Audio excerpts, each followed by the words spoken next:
qui ont dénoncé, je cite, une violence d'État. Et les membres de sa coalition, la coalition Sam Sakadou, donc en vue des législatives, donc ont fustigé des arrestations abusives et une oppression. Vous l'avez dit tantôt, Souleymane, en dehors de Bougane Gueye Dany, vous le savez, il y a le journaliste Cheikh Yérim Seck qui doit passer devant le procureur aujourd'hui. Son face-à-face est prévu à 16h selon son avocat que j'ai eu tantôt au téléphone. Cheikh Yérim Seck a bénéficié hier d'un retour de parquet et aujourd'hui il passe à 16h. Et les charges qui pèsent contre lui, on peut retenir que c'est entre autres diffamation et diffusion de fausses nouvelles comme Bougane Gueye Dany. Hier, la coordination des associations de presse a manifesté son soutien aux journalistes en demandant sa libération. Et nous l'avons dit tantôt également, là nous attendons de savoir le sort qui sera réservé à Bougane Gueye Dany, le leader du mouvement Gëm Sa Bopp, ainsi qu'à notre confrère Cheikh Yérim Seck qui lui hier a bénéficié d'un retour de parquet après son placement en garde à vue après un face-à-face avec les enquêteurs de la division spéciale de la cybersécurité. Souleymane, c'est ce que nous pouvons dire actuellement ici au tribunal de Dakar, plus précisément devant la cave du palais de justice où nous attendons de savoir ce qu'il en sera donc de Bougane Gueye Dany ou encore de Cheikh Yérim Seck. Merci. Boubacar Dieng en direct du palais de justice de Dakar où nous restons, puisque vous l'avez dit, les militants de Bougane Gueye Dany sont venus en masse ce matin devant la cave du tribunal.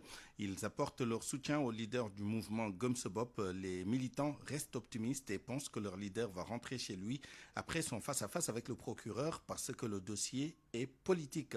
Un micro-trottoir réalisé donc par Boubacar Dieng. On a le cœur vraiment meurtri de vivre encore cette situation. Moi, je pensais que cette situation, on ne l'attendait pas de ce régime. C'était réuni avec ce régime pour vraiment combattre ce que Macky Sall faisait dans ce pays. On est là, serein, on attend le procureur. Qu'on le libère et le laisser rentrer chez lui. Parce que d'après ce qu'on a eu des informations, diffusion de fausses nouvelles. Bougane n'a diffusé aucune nouvelle. Et après, on nous a informé diffamation, il a diffamé personne. Et concernant la conférence de presse, Bougane a mon donc il faut que les gens soient sérieux et que les gens sachent que ce dossier, c'est purement politique. Et ils essayent de l'intimider. Donc, et tout. Donc, à utiliser d'autres méthodes. Comment on peut mettre sur la table des accusations contre une personne sans pour autant dire quelle est la personne qui a porté plainte? Ça, tout simplement, c'est un constat que nous avons fait et que nous déplorons tous, ainsi que ses conseils. Deuxième chose, on lui a dit que tu as diffamé, on lui a accusé de procéder des injures et aussi de diffusion de fausses nouvelles. Et plus l'audition passe, finalement, on a fait la diffamation.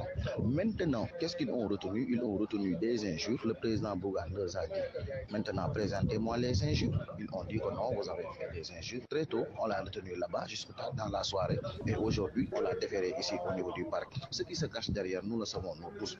Et puis notez que le mouvement Y en a marre tient une conférence de presse cet après-midi à son quartier général aux Parcelles Assainies.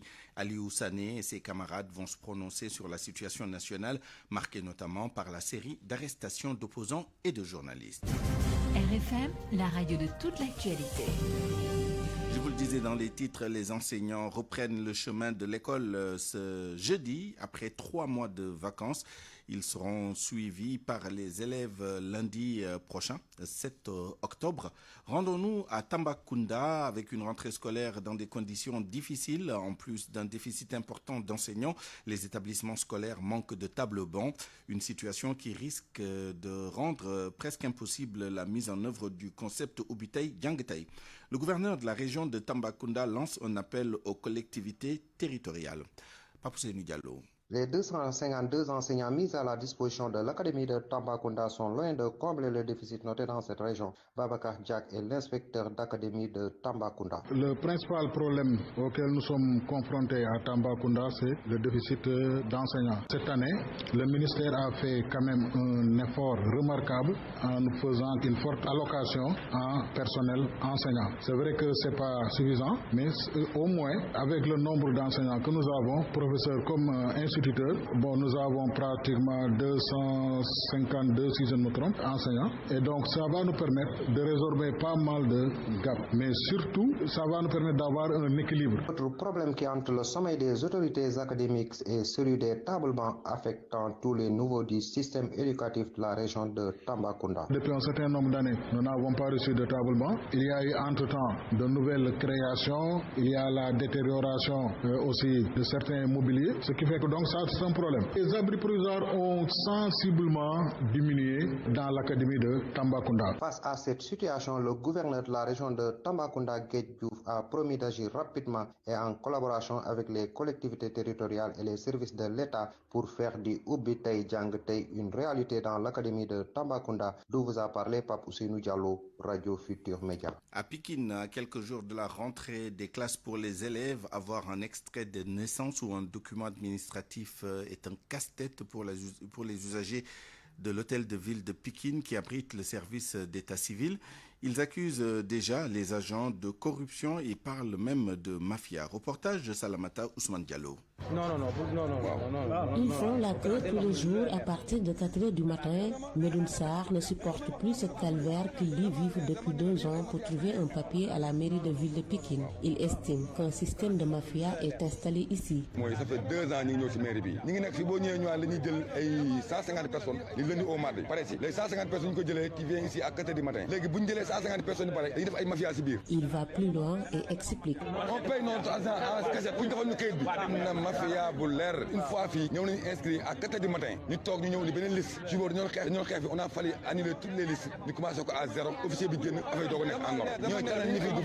Mohamed Mustafa Diaré, étudiant, déplore le manque de considération des agents municipaux. Il estime que les mesures dictées par les agents ne sont pas conformes à la loi du travail. Mais actuellement, nous sommes à 11h. L'heure normale du travail, c'est de 8h jusqu'à 16h dans l'administration publique. Donc, on ne peut pas constater aujourd'hui venir à 10h pour nous dire qu'ils ont arrêté le travail. Il y a certaines mairies qui sont en train de travailler. Là, c'est inadmissible. Il invite les autorités à prendre des mesures pour mettre fin aux magouilles dans la délivrance des documents. Il y a des enfants qui sont là, il y a des étudiants qui préparent leur avenir. Donc, ils n'ont qu'à faire des sacrifices. Aujourd'hui, ils n'ont qu'à faire du patriotisme. D'oublier leur intérêt personnel. Pensez aujourd'hui à l'intérêt supérieur de la nation. Depuis 2 ans, les travailleurs municipaux sont en grève et pourtant, selon les usagers que nous avons rencontrés dans les autres mairies, les documents administratifs sont délivrés correctement aux populations. Mais c'est seulement à la ville de Pikine que les citoyens sont obligés de faire la queue pendant des heures ou des jours et parfois ils sont même obligés de payer une somme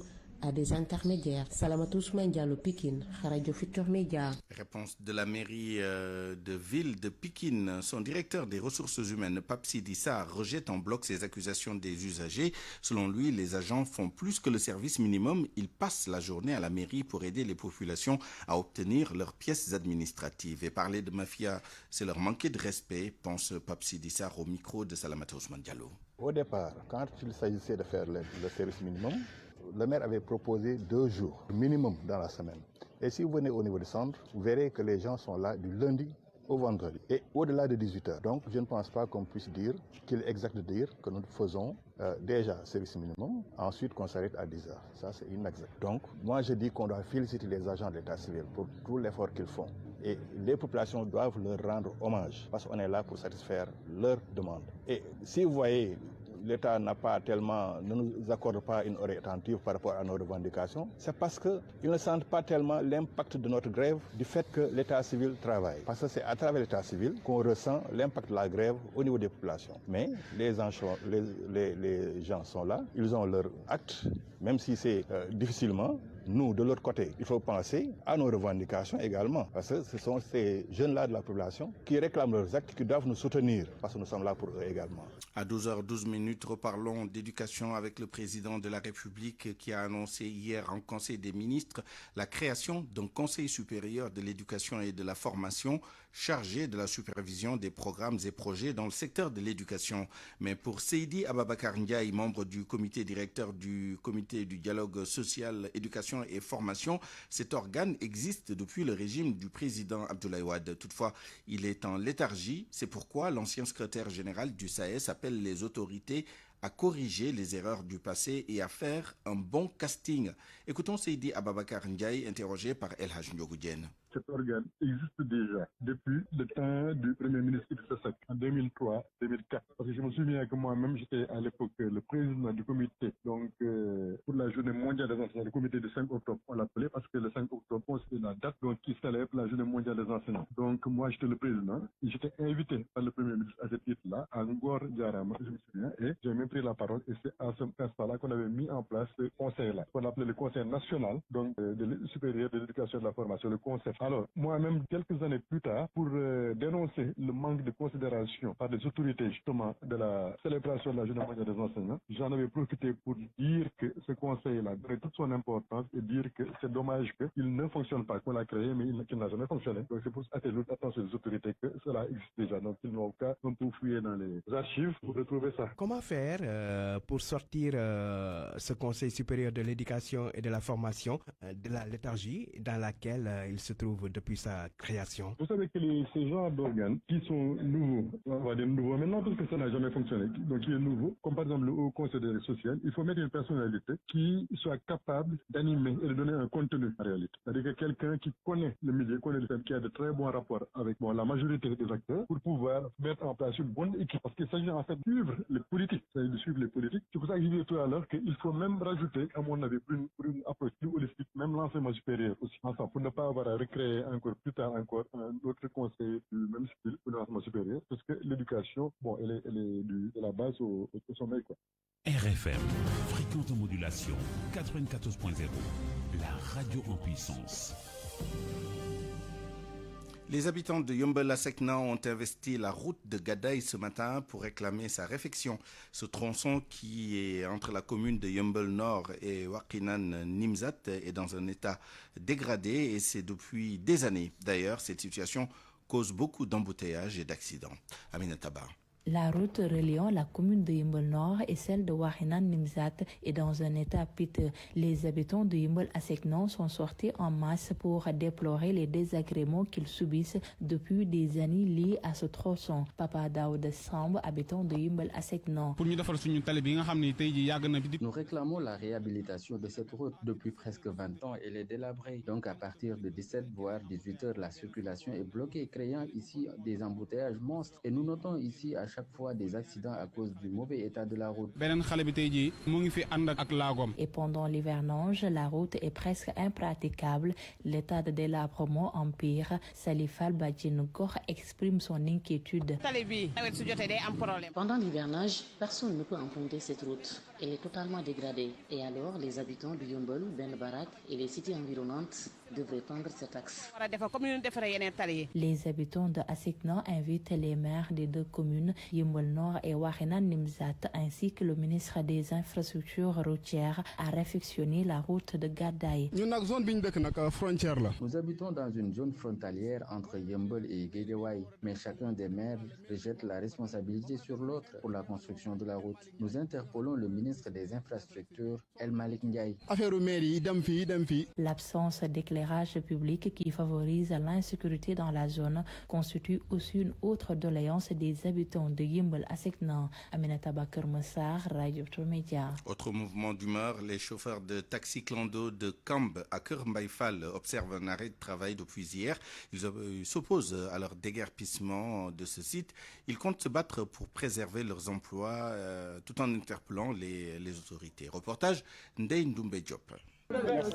Une longue file de passagers, plusieurs véhicules stationnés, des chauffeurs en groupe en train de tenir une réunion, tel est le décor au garage de Keur Mbaye Fall. Une situation due à l'arrêt de travail des chauffeurs de taxi clando. Les clients crient le ras-le-bol. Les clandos nous aident vraiment pour le déplacement. Nous payons que 150 et vous voyez, la distance est très longue. Donc si le garage doit être déguerpi, ce sera une peine pour nous.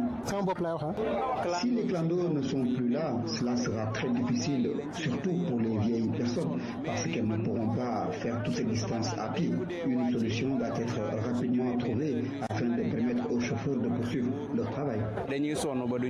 Les chauffeurs s'opposent à leur déguerpissement dans leur lieu de travail. Nous avons transporté les population à tous les moments de la nuit, de la journée, et les travailleurs, les étudiants, les élèves. Maintenant, ce village qui, depuis des années, est là, ne peut pas faire l'objet d'un déguerpissement sans qu'on trouve une solution adéquate pour recaser ces éléments. Le président du collectif des habitants de Kamba à Kermbaïfal est venu apporter son soutien aux chauffeurs de clando. Il estime que ce déguerpissement va entraîner l'insécurité et le chômage dans cette zone. Aujourd'hui, le garage là, ça représente beaucoup de choses pour ce terroir parce que pour la commune d'Ambao, d'une manière générale, ça représente beaucoup. Parce qu'il y a beaucoup de gens aujourd'hui qui pouvaient être dans l'agression, pour être dans d'autres choses, prendre les pirogues pour aller en mer, etc. Donc cela nous a épargné de ça. Les chauffeurs de taxi clando se disent déterminés à rester dans ce garage. Selon eux, ce sont des centaines de pères de famille qui risquent de perdre leur travail. C'est pourquoi ils appellent leur ministre de tutelle à régler ce problème dans les meilleurs délais.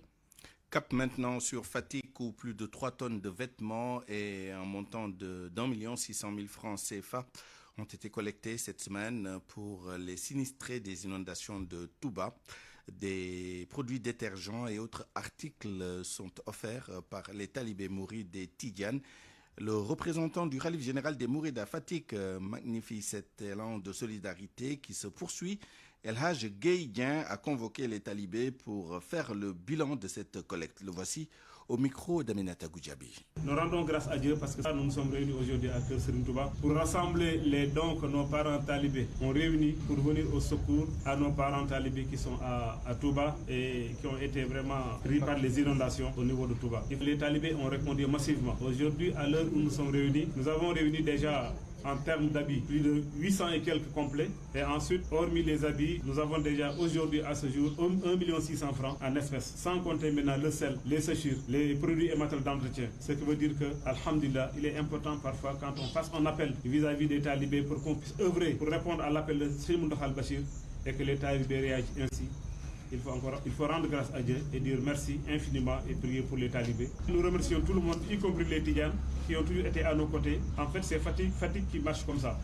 Quand les Mourides ont un programme, les talibés Tidjanes sont là. Et quand les talibés Tidjanes ont un programme, les talibés Mourides sont à leur côté. Et puis 4 ministres sont attendus aujourd'hui dans la région de Matam pour se rendre compte de l'ampleur des dégâts causés par les inondations dues à la crue du fleuve Sénégal. Ils vont aussi apporter leur soutien aux sinistrés dont le recensement se poursuit. Ali Bandelnian.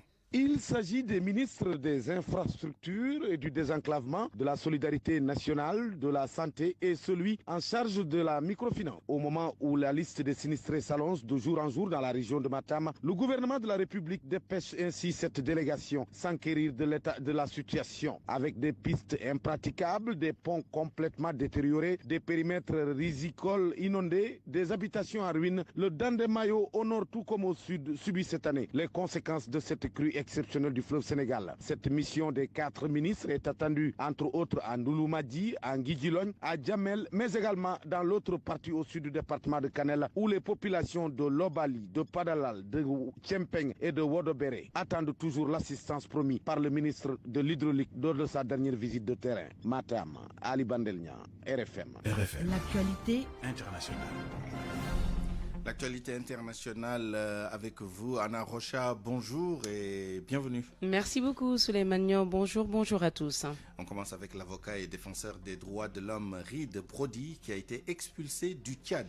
Il s'apprêtait à tenir une conférence de presse à N'Djamena sur invitation de l'ambassade des États-Unis au Tchad pour notamment présenter son livre intitulé « La traque d'Hissène Habré, jugé un dictateur dans un monde d'impunité ».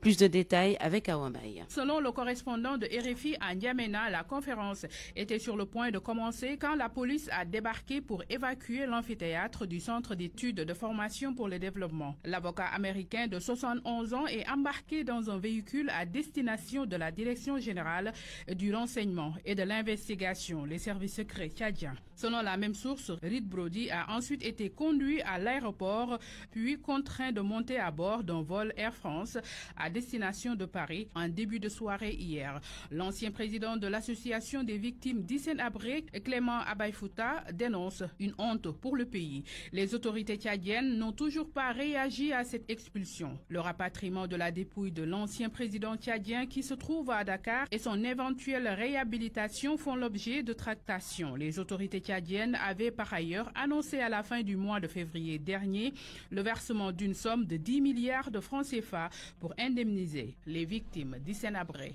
À Mbaye, au Nigeria, 16 personnes sont mortes et des dizaines d'autres disparues dans le naufrage d'un bateau sur le fleuve Niger. Il y avait près de 300 passagers à bord. 150 survivants ont été retrouvés grâce à des plongeurs locaux. Dans une déclaration à l'AFP, le porte-parole de l'agence de secours d'urgence a dit s'attendre à retrouver d'autres corps sans vie. En France, le professeur Didier Raoult est interdit d'exercer la médecine durant 2 ans. Décision de la Chambre disciplinaire nationale de l'Ordre des médecins. Elle estime que le professeur Raoult n'a pas fait preuve de prudence et a promu un traitement insuffisamment éprouvé. L'Ordre des médecins sanctionne surtout sa promotion de l'hydroxychloroquine contre le Covid, révèle ce matin le Parisien. Il est reproché aux scientifiques d'avoir enfreint plusieurs articles du Code de la santé publique en encourageant la prescription d'un traitement à base donc d'hydroxychloroquine contre le Covid-19 sans données scientifiques fiables. La Chambre disciplinaire nationale l'avait déjà sanctionné d'un blâme en décembre 2021, une sanction jugée indulgente, trop indulgente même de l'avis de l'Ordre des médecins vu la gravité des manquements. Et puis l'armée israélienne poursuit ses frappes sur la banlieue sud de Beyrouth. 3 nouvelles frappes israéliennes ont touché ce jeudi la banlieue sud de Beyrouth, fief du Hezbollah libanais, après une nuit intense de bombardements. 6 personnes sont mortes lors d'une frappe sur un centre de secours du Hezbollah en plein cœur de la capitale libanaise. L'armée israélienne, de son côté, annonce avoir déployé des unités d'infanterie et de blindés supplémentaires au sud du Liban. Israël fait état donc de 8 morts parmi ses soldats sur le sol libanais. Merci Anna Rocha, fraîchement revenue de congé. Merci Suleiman. Parole aux auditeurs. L'actualité, qu'en pensez-vous?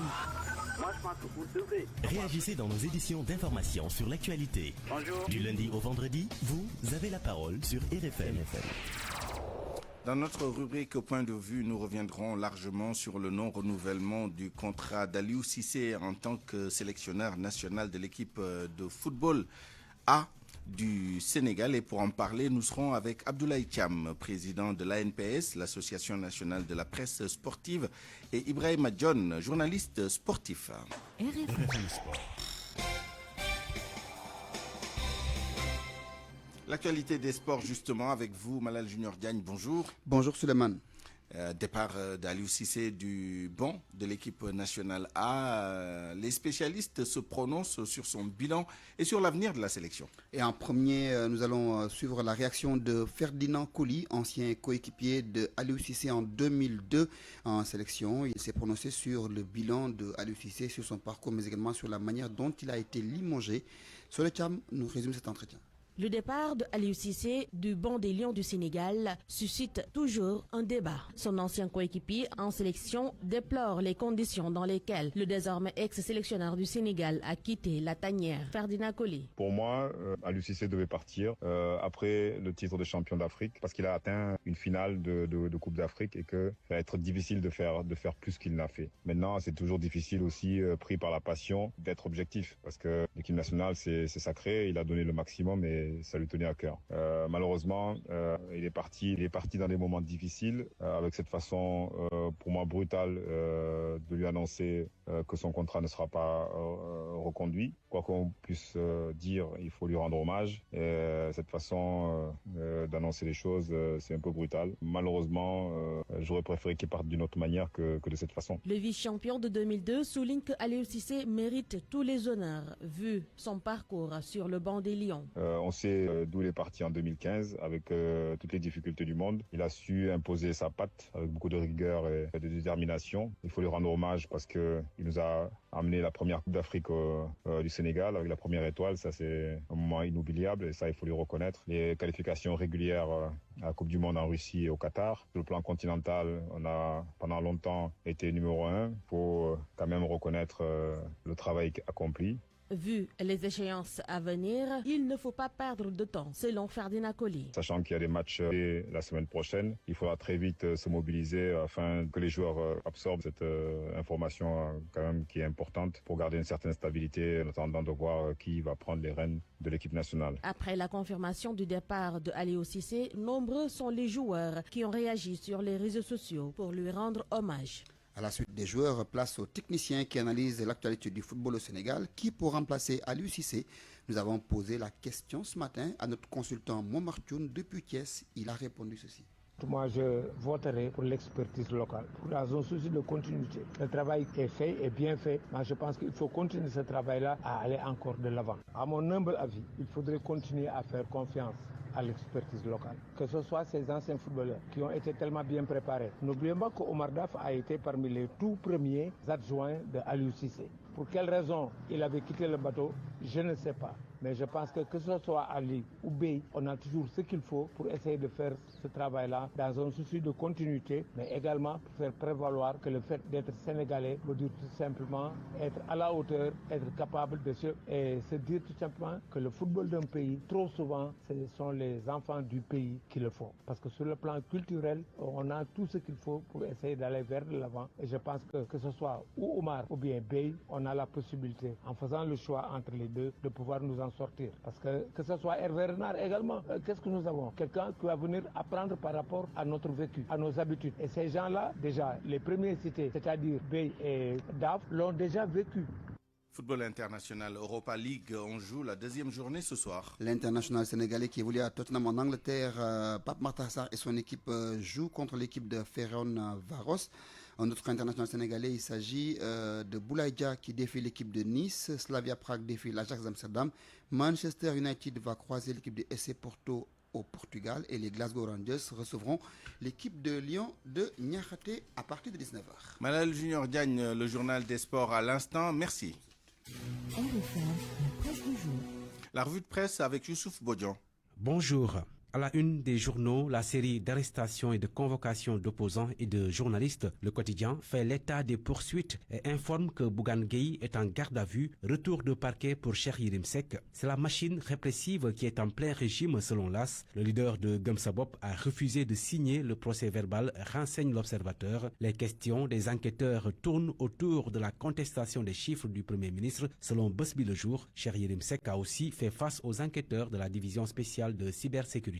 Source A révèle les confessions du journaliste qui dit savoir qu'aucune des sources habilitées, notamment le FMI et la Banque mondiale, ne donne les chiffres évoqués par Ousmane Sonko. Selon le journal, Cheikh Yérim Seck a dit aux enquêteurs qu'il n'avait nullement l'intention de nuire à la réputation du Premier ministre. Il a par ailleurs détaillé les 3 raisons de ces déclarations. Bougane et Cheikh Yérim risquent gros selon les Échos qui estiment qu'ils sont à un pas de la prison parce que poursuivis pour diffusion de fausses nouvelles. Après l'audition, les charges de diffamation et d'injures abandonnées selon Tribune qui considère que son patron est à un pas de la prison. En tout cas, l'arrestation du journaliste et celle de Bougane Gueye Dany sont condamnées par des politiques mais aussi la société civile. Attel, qui regroupe les partis de l'opposition, estime que c'est une stratégie de la terreur judiciaire dont l'objectif est rien d'autre que d'empêcher la participation normale et sereine de l'opposition au débat électoral. Seydi Gassama d'Amnesty International a aussi réagi, je cite, « En matière de respect des libertés publiques, la rupture attendue n'a pas encore eu lieu. Les mêmes lois liberticides utilisées par le président Macky Sall pour persécuter les opposants, les journalistes et les activistes sont toujours en place et la répression continue. » Fin de citation. De son côté, la coordination des associations de presse, la CAP et Reporters sans frontières exige la libération de Cheikh Yérim Seck. Une série de réactions que l'info qualifie de tirs groupés sur le tandem Diomaye-Sonko. Enquête alerte sur le piège des délits d'opinion et considère que le nouveau régime est sur les pas du défunt régime. Une série de convocations à l'approche des législatives. Les risques de retour de bâton, prévient l'Observateur qui relaie l'alerte des politologues. Le journal du groupe Futur Média qui s'intéresse également ce matin au limogeage d'Aliou Cissé qui secoue le monde du football. L'Obs donne les raisons évoquées et le désamour entre la Fédération sénégalaise de football et le ministère des Sports. Son contrat non renouvelé, Aliou Cissé poussé hors de la tanière, estime le quotidien quotidien, c'est un limogeage inélégant et inhumain, regrettent Les Échos qui citent les 4 péchés capitaux d'Aliou Cissé selon la tutelle. L'info précise que l'État vire Aliou Cissé pour objectif non atteint. Enquête parle de la chute de monuments et considère qu'Aliou Cissé a placé le Sénégal sur la carte du football mondial. Vainqueur de la première CAN du Sénégal, Aliou Cissé a disputé 103 matchs avec 68 victoires, 23 matchs nuls et 13 défaites, rappelle Source A qui remercie le désormais ex-sélectionneur des Lions, ce qui fait dire au Soleil qu'une belle page se tourne. Qui pour remplacer Aliou Cissé, s'interroge à sa une Record, pour qui Pape Bouna Thiaw est en pole position. Les noms de ses anciens coéquipiers Habib Beye et Omar Daf sont aussi cités dans la presse du jour. Bonne lecture à tous. Parole aux auditeurs. L'actualité, qu'en pensez-vous? À 12h33, bienvenue dans notre rubrique Point de vue. Justement, nous allons rester sur cette actualité relative au non-renouvellement du contrat d'Aliou Cissé qui a été rendu public hier après que le ministère a adressé une lettre à la Fédération sénégalaise de football à ce sujet. Quelle lecture faire de tout cela et quelles sont les perspectives? Pour répondre à ces questions, nous sommes en ligne et en direct avec Abdoulaye Thiam, président de l'Association nationale de la presse sportive, la NPS. Abdoulaye Thiam, bonjour. Bonjour Suleiman. Également en ligne et en direct avec nous, Ibrahima John, journaliste sportif. Bonjour Ibrahima. Alors, je commence avec vous, Abdoulaye Thiam. Quels sont les scénarios pour la succession de Aliou Cissé, puisqu'on a largement parlé du non-renouvellement de son contrat entre hier et aujourd'hui? Projetons-nous sur l'avenir. Quels sont les scénarios sur la table et pour vous, quel est le meilleur scénario, quelle est la meilleure formule pour l'équipe nationale du Sénégal en termes de management? Bon, écoutez, je crois quand même que le poste de sélectionneur ici en Afrique comme partout dans le monde est très recherché. Ce n'est pas la liste des entraîneurs qui vont vouloir entraîner le Sénégal qui va manquer. Et si jamais il y aura un appel d'offres, on va se retrouver avec 100, 150, voire 200 candidats. Ça, c'est clair, net et limpide.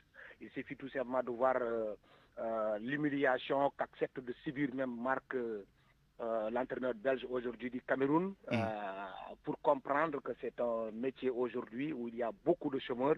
Et moi, personnellement, je voterai toujours pour l'expertise locale. Ça, c'est un point de vue personnel, mais je ne suis pas décideur. Je ne peux donner qu'un point de vue aujourd'hui au Sénégal quand même. Je l'ai même écrit. Je pense très bien que le Sénégal est devenu en quelque sorte, ce n'est pas du chauvinisme non plus, l'Allemagne de l'Afrique. On a Mbaye Leye, on a Sadio Demba, on a Habib Beye, on a Omar Daf, on a ici au Sénégal aussi, on a Malik Daf, on a Youssou Dabo, on a Cheikh Gueye.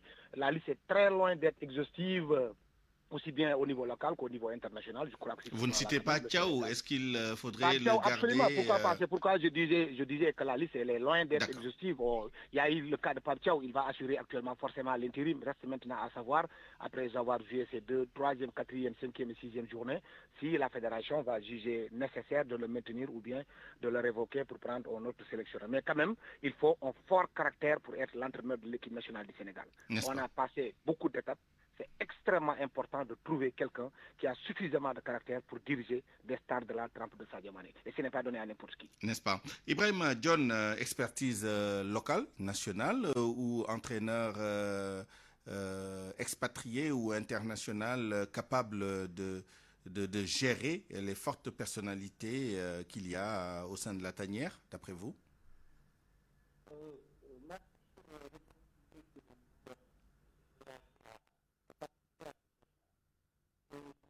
Que le Sénégal a assez de techniciens, de talents, qui peuvent prendre la suite d'Aliou Cissé. On voit que sur le plan local, il y a pas mal d'entraîneurs qui émergent. Nos équipes nationales, toutes catégories confondues, sont coachées par des entraîneurs locaux qui arrivent à avoir de bons résultats. Donc je pense continuer sur cette lancée-là. Donc moi, je milite, je plaide pour que le successeur d'Aliou Cissé soit un technicien local. Alors, apparemment, l'expertise est là, mais est-ce que le leadership, est-ce que cette capacité justement à gérer les joueurs tels que des vedettes internationales telles que Sadio Mané et bien d'autres qui sont dans la tanière. Est-ce que toutes ces conditions sont réunies dans l'un quelconque des candidats potentiels à la succession d'Aliou Cissé au niveau national? Il me semble. On parle de Omar Daf, on parle d'Habib Beye, au plan local aussi. Ça, c'est des Sénégalais, même s'ils n'entraînent pas ici, ce sont quand même des Sénégalais, 2 anciens internationaux comme Aliou Cissé. Au plan local, il y a Pape Thiaw qui va assurer l'intérim. Il y a aussi un technicien comme Malik Daf qu'il ne faut pas du tout oublier. Je pense que c'est un bon technicien. Donc, du point de vue technique, du point de vue aussi de la personnalité, je pense qu'on a l'embarras du choix par rapport au potentiel, au prochain successeur d'Aliou Cissé. Il reste à la fédération. La fédération aura toutes les cartes en main pour choisir un bon technicien. Mais, à mon avis, il ne faudrait surtout pas aller chercher ailleurs. On a soit un technicien local, soit un Sénégalais qui monnaie son talent à l'étranger. Alors, merci Ibrahima Dione. Abdoulaye Thiam, dans l'immédiat, il faudra quand même passer le cap de la double confrontation contre le Malawi en vue des qualifications à la Coupe d'Afrique des Nations. Et on évoque la possibilité d'un management collégial et intérimaire. Est-ce la bonne voie à prendre ça nous amène aussi à parler du timing de la décision de l'État de ne pas renouveler le contrat d'Aliou Cissé. Quel est votre point de vue sur tous ces aspects-là?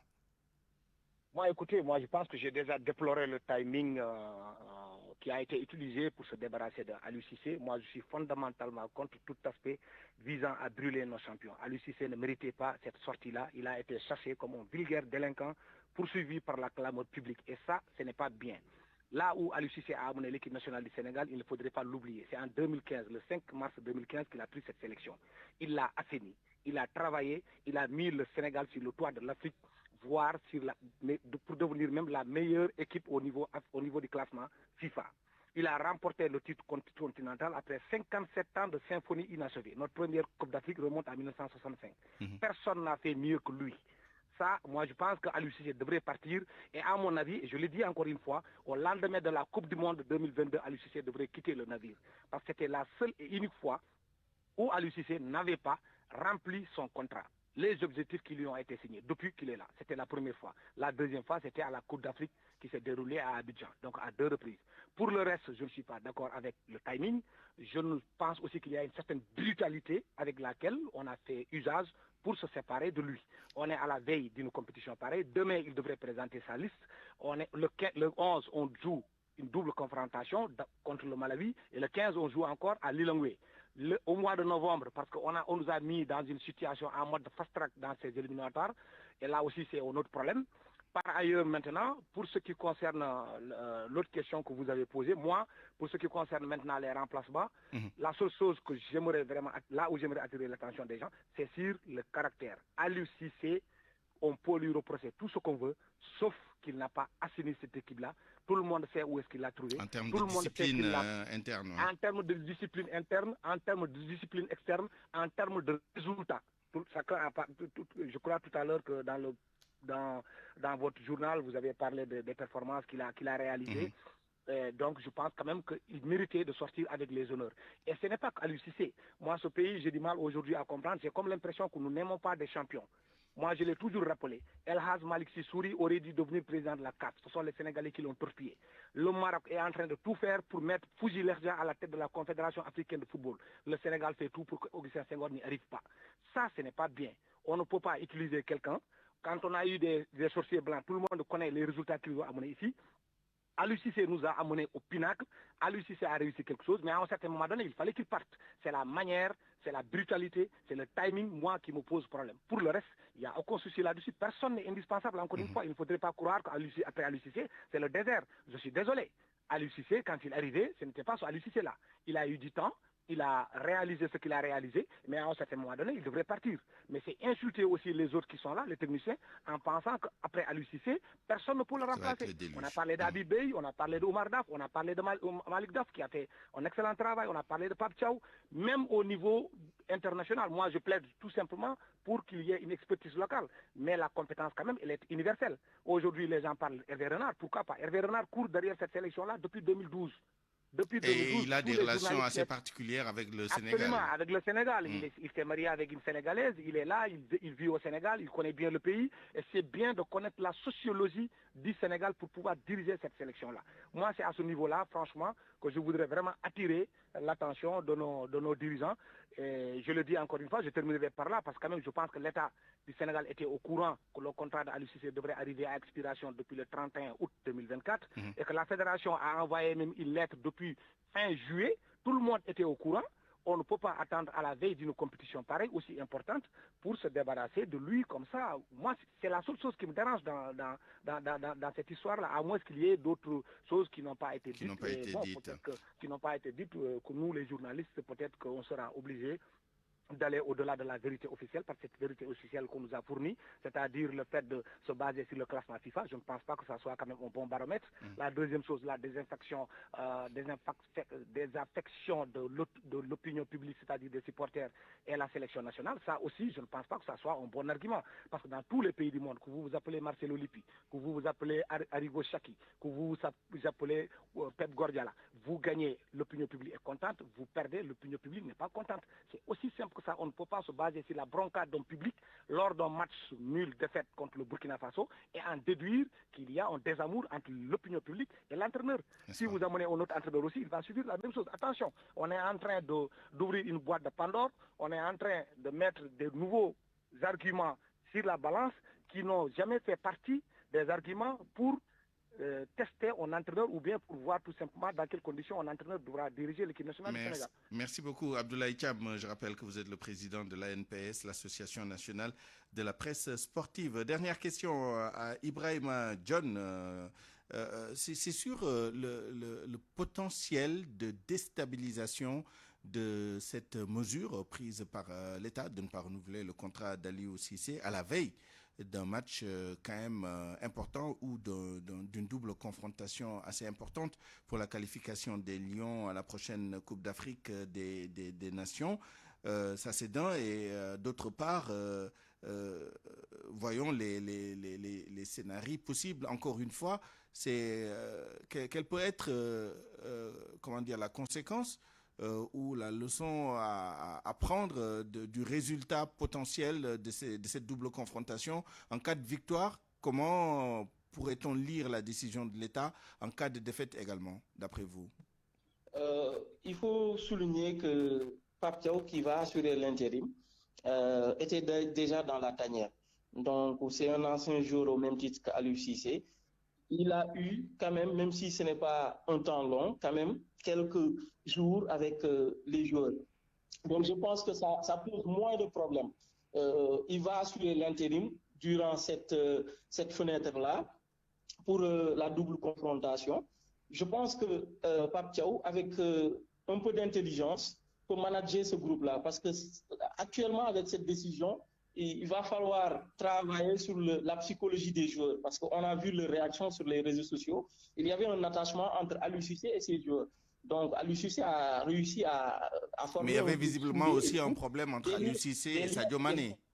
Donc forcément, quand il y a séparation, il y a des sentiments qui vont faire surface.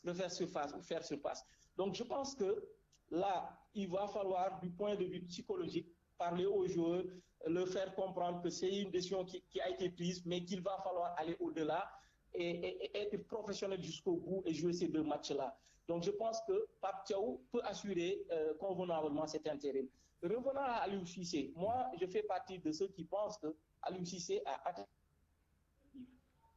C'est quelqu'un qui a pris l'équipe nationale en 2015. Il a eu les résultats que nous savons tous. Il a amené le Sénégal vers les cibles en remportant la Coupe d'Afrique des Nations.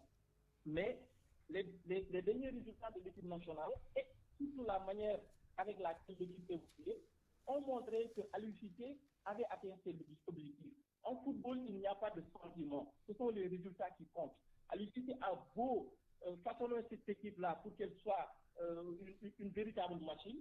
Si à un moment donné, il va falloir qu'on le change. Et là, si un contrat qui est arrivé à terme, on peut débattre du timing, on peut débattre des arguments avancés. Je pense qu'on aurait dû éviter d'entrer dans les détails, expliquer les raisons pour lesquelles telle décision a été prise. Si un contrat n'a pas été reconduit, je pense qu'on pouvait se limiter à ça. Les justifications, comme l'a souligné Abdoulaye Diallo, parfois, ça peut être, comment dirais-je, une mauvaise idée. Je pense surtout quand on parle de désaffection avec le public, etc. À l'avenir, quand un entraîneur est hué ou quand il est critiqué sur les réseaux sociaux, certains peuvent demander son licenciement alors que ça ne devrait pas être le cas. Merci. Donc, pour moi, quand on parle de sortie honorable, qu'on s'est séparé de lui comme un malpropre, etc. Je pense que c'est à Aliou Cissé, c'est Aliou Cissé qui devait s'aménager cette sortie-là, une bonne sortie. Merci Ibrahima Dione. Malheureusement, le temps qui nous est imparti est épuisé. Nous allons devoir arrêter ici et reprendre ce débat en Wolof dans un peu moins d'une heure. En tout cas, merci à tous les deux d'avoir pris part à ce point de vue. C'est la fin de cette édition à 12h48. Je vous remercie de l'avoir suivi. Merci à toute l'équipe qui l'a préparé et réalisé. El Hadj Ndiogou Diène à la rédaction en chef, chef d'édition Awambaye, à la mise en onde Aliou Ba, Maïssa Mbaye au digital, à la production Amadi Ndiaye, assisté par Cheikh Ahmed Tidiane Senghor. À 13h, retrouvez El Hadj Ndiogou Diène